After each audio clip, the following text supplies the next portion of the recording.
back for 2016 number 2. It says at time 0, particle moves along the x-axis. Velocity of the particle is given by this function.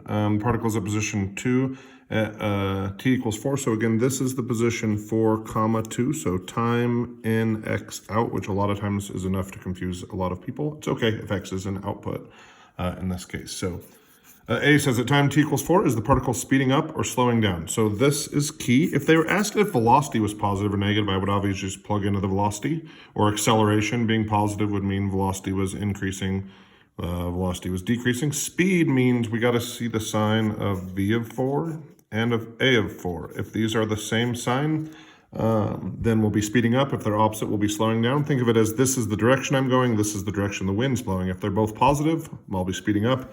They're both negative, I'll be speeding up. So I've already got V in here, so I'm going to hit second, calculate. First, I'm going to do the value. I've got it graphed on 0 to 5 with a zoom fit. So I get 2.979. And then A of 4, I'll do second, calculate the derivative, which is choice 6. Then give it a 4 for a prompt. So that's negative 1.164. So I would say the particle is slowing down because velocity and acceleration at time 4 are opposite signs. B says find all the times when the particle changes directions. So the particle is going to change directions when this crosses the x-axis. And I am on that one, I am on an interval from 0 to 3. So I'm going to change my window, 0 to 3.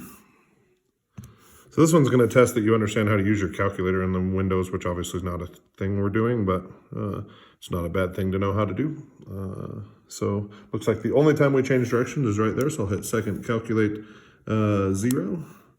And then I can just enter a value here. So I'm going to enter a value. You can go to here and over here, or you can just say left bound would be 2, right bound would be 3, to make a guess. So we get 2.707. So that's an input, so a time. So at 2.707 is the time that the velocity changes from positive to negative. So it changes directions.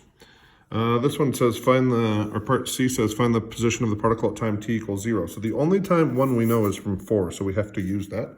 So what I'm going to do is I'm going to do the integral from 4 to 0. If I'm looking at a picture, I'd rather do 0 to 4, but since it's my calculator, it doesn't really care. And fundamental theorem says what comes out of here is x of 0 minus x of 4, so the position.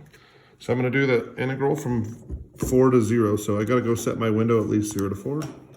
I'm going to hit second, calculate integral. And again, my calculator doesn't care if I do 0 to 4 or 4 to 0, so I'm going to do 4 to 0.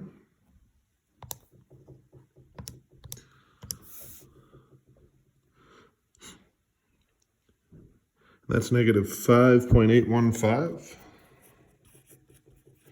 And that's equal to x of 0 minus x of 4. And we know that x of 4 is 2. So we're going to take this value and we're going to add 2 to it. So I get negative 3.815 is the position of the particle at time 0.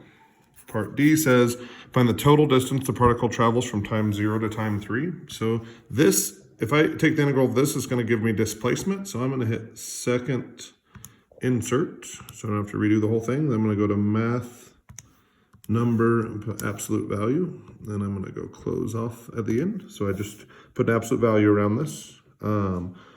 So absolute value graph is going to look a little different. Where it used to go negative, it's now going to pop back up positive. And I'm going to do the integral of that. Second, calculate 7 from 0 to 3.